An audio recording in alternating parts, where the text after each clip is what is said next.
Hello all, welcome back to our channel sisters జగత్.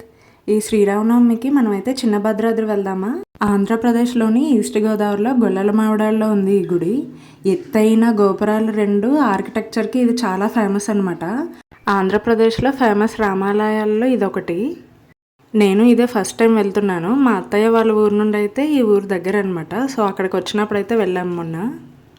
ఇద్దరు brothers చెక్క విగ్రహాలతో అలా ఆలయాన్ని చిన్నగా మొదలుపెట్టారు. 1958 ఆ టైంకి అయితే గోపురాలతో అలా పెద్దగా అయింది.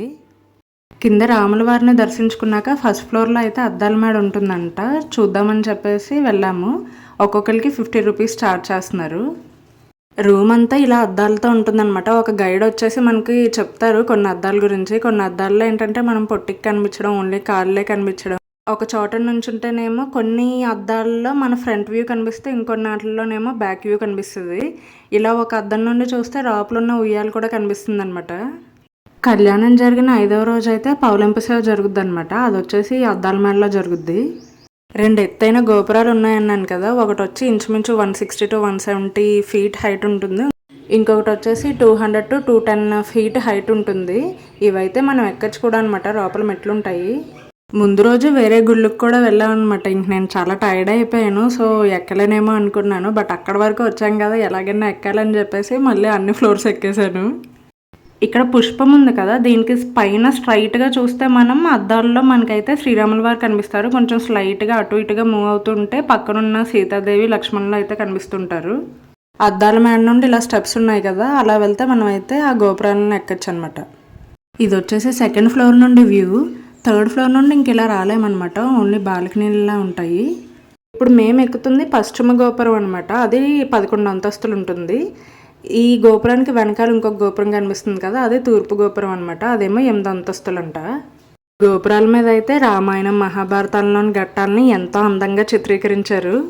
ఇవి ఎంత హైట్ ఉన్నాయంటే ఊర్లో ఏ పక్కకు వెళ్ళినా ఇంచుమించు ఒక 10 కిలోమీటర్ల దూరం నుండి కూడా మనకు కనిపిస్తూనే ఉంటాయన్నమాట. శ్రీరామనవమి అయితే చాలా అంగరంగ వైభవంగా జరుపుతారు.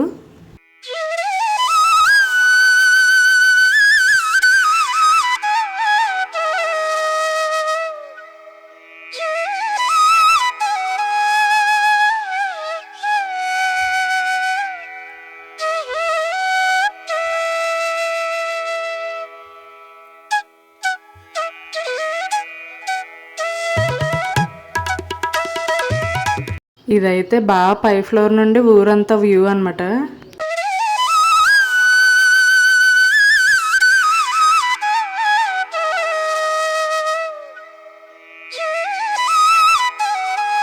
వ్యూ బాగుంది కదా. మేమైతే అక్కడ ఒక ఫోటో కూడా తీసుకుని ఇంకా జాగా కిందకి వచ్చేసాము. ఇదే ఊర్లో 100 years చరిత్ర గల సూర్యనారాయణ స్వామి టెంపుల్ కూడా ఉందన్నమాట. ఆ వీడియో కూడా ఆల్రెడీ ఛానల్లో అయితే అప్లోడ్ చేశాను. ఎవరైనా చూడకపోతే నేను ఇక్కడ లింక్ డిస్క్రిప్షన్లో పెడతాను, చెక్ చేయండి. వీడియో నచ్చితే కనుక do like, share and subscribe for more videos. Thank you for watching. Bye.